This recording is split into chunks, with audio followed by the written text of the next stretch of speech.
नमस्कार। आज हम एक बहुत ही बुनियादी, एक बहुत ही गहरी मानवीय खोज के बारे में बात करने वाले हैं। वो खोज जो हम सबको अंदर से कहीं ना कहीं प्रेरित करती है, और वो है सबसे मुश्किल, सबसे बुरे हालातों में भी जीवन का मतलब ढूंढना। जरा इस सवाल पे गौर कीजिए कि क्या हो अगर वो किताब जो आपको पूरी दुनिया में मशहूर कर दे, असल में वो किताब हो जिस पर आप कभी अपना नाम ही नहीं चाहते थे। अजीब है ना? पर यही विक्टर फ्रैंकल की कहानी का सार है। एक ऐसी कहानी जो हमें सिखाती है कि दुख में भी, पीड़ा में भी एक मकसद छिपा हो सकता है। सच बात तो यह है कि फ्रैंकल को शोहरत की कोई चाहत ही नहीं थी। उनके लिए जो संदेश था ना, वो उनकी अपनी पहचान से कहीं ज्यादा जरूरी था। वो बस इतना चाहते थे कि उनके विचार लोगों तक पहुंचें, जिंदा रहें, भले ही लिखने वाले का नाम कोई जाने या ना जाने। उनका मकसद कोई लिटरेरी क्रेडिट लेना नहीं था, बिल्कुल नहीं।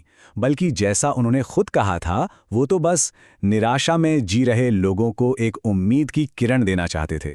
उन्हें ये दिखाना था कि देखो, कितनी भी अंधेरी रात क्यों ना हो, उसमें भी मतलब ढूंढा जा सकता है।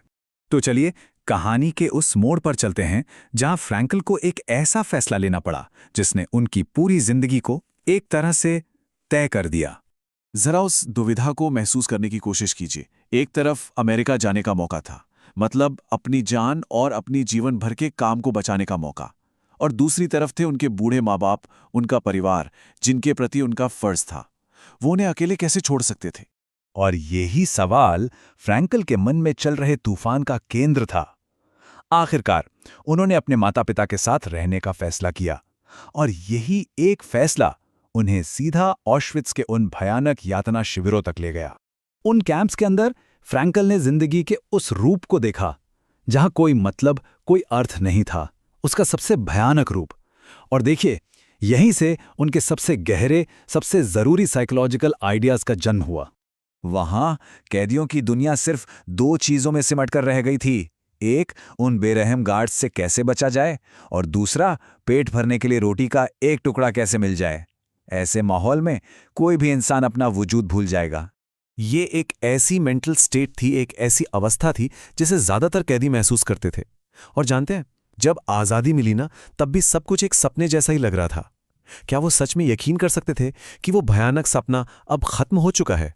फ्रैंकल ने बाद में देखा कि ये जो खालीपन है ना, ये सिर्फ उन कैंप्स तक ही सीमित नहीं था। उन्होंने महसूस किया कि मॉडर्न समाज में भी, जहां मशीनीकरण है, खाली समय है, बहुत से लोगों को पता ही नहीं है कि अपनी जिंदगी का करें क्या। और अगर आज के डिजिटल दौर की बात करें, जहां हम सब सोशल मीडिया की चकाचौंध में खोए रहते हैं, ये खालीपन शायद और भी गहरा हो गया है। और ये सिर्फ उनका ख्याल नहीं था, कोई हवाई बात नहीं थी। फ्रैंकल ने जो सर्वे किए, उनसे पता चला कि ये खालीपन कितना फैला हुआ था, खासकर अमेरिकी स्टूडेंट्स में, जहां ये आंकड़ा 60% तक था। चौंकाने वाला है ना? तो ये सिर्फ एक फिलॉसफी नहीं है, ये एक असलियत है। तो सवाल ये उठता है कि इस गहरे खालीपन से लड़ते हुए फ्रैंकल ने मतलब ढूंढने का रास्ता कैसे निकाला। चलिए अब उनकी सबसे जरूरी, सबसे कोर इनसाइट पर चलते हैं। ये एक ऐसा आइडिया है जो आज हम जिस तरह से सोचते हैं ना, उसके एकदम उल्टा है। हमें हमेशा क्या सिखाया जाता है कि सफलता के पीछे भागो, खुशी के पीछे भागो। लेकिन फ्रैंकल कहते हैं कि तुम जितना इनके पीछे भागोगे, ये तुमसे उतना ही दूर भागेंगी। तो फिर रास्ता क्या है? फ्रैंकल के हिसाब से मतलब का पीछा नहीं किया जाता। वो तो आपको तब मिलता है जब आप अपना ध्यान किसी ऐसी चीज पर लगाते हैं जो आपसे भी बड़ी हो, कोई बड़ा मकसद या कोई दूसरा इंसान। जब आप कामयाबी के बारे में भूल जाते हैं, तब वो खुद ब खुद आपके पीछे चली आती है। फ्रैंकल ने सिर्फ फिलॉसफी नहीं दी, उन्होंने अपने इन्हीं विचारों को एक प्रैक्टिकल थेरेपी में भी बदला, जिसका नाम है लोगोथेरेपी। चलिए इसके कुछ बहुत ही पावरफुल टूल्स को समझते हैं। हाँ, सुनने में थोड़ा अजीब लग सकता है, पर यह टेक्निक उस विशियस साइकिल को तोड़ देती है जिसमें डर और ज्यादा डर पैदा करता है। चलिए इसे एक कहानी से समझते हैं तो ज्यादा अच्छे से समझ आएगा। तो इस कहानी से साफ पता चलता है कि जैसे ही उस लड़के ने अपने डर का सामना किया और जानबूझकर वही करने की कोशिश की जिससे वो डरता था, तो डर की ताकत ही खत्म हो गई। उसने अनजाने में ही सही, पर पैराडॉक्सिकल इंटेंशन का इस्तेमाल कर लिया था।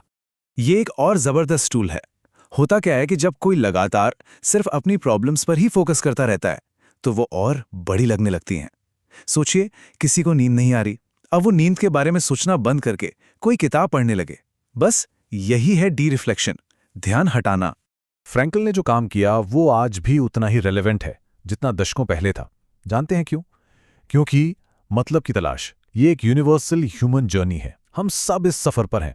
अब चाहे इसे सेल्फ डेवलपमेंट का नाम दे दें, स्पिरिचुअलिटी कह लें, या बस एक अच्छी जिंदगी की तलाश, इन सब के पीछे की जो मूल इच्छा है वो एक ही है, ये जानना कि आखिर हम यहाँ हैं क्यों।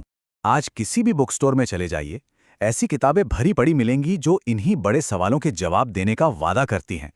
ये सब उसी एक गहरी मानवीय जरूरत को पूरा करने की कोशिश कर रही हैं जिसे फ्रैंकल ने दशकों पहले ही पहचान लिया था। और अब हम आते हैं फ्रैंकल के सबसे पावरफुल और सबसे लास्टिंग मैसेज पर। एक ऐसा संदेश जो सीधा उन यातना शिविरों की भयावहता से निकलकर हमारे सामने आता है। ये एक बहुत बहुत कड़वी सच्चाई है कि इंसान विनाश भी कर सकता है, लेकिन वही इंसान अविश्वसनीय पीड़ा को भी पूरी गरिमा और एक मकसद के साथ झेल सकता है। और सबसे जरूरी बात यह है कि ये चुनाव हमेशा हमारा होता है। फ्रैंकल का मानना था कि किसी से सब कुछ छीना जा सकता है, सब कुछ सिवाय एक चीज के। वो है किसी भी हालात में अपना नजरिया, अपना एटीट्यूड चुनने की आज़ादी। ये हमारी आखिरी आज़ादी है। तो सवाल यही है कि हम अपनी इस आखिरी आज़ादी का इस्तेमाल कैसे करते हैं। इस पर ज़रूर सोचिएगा।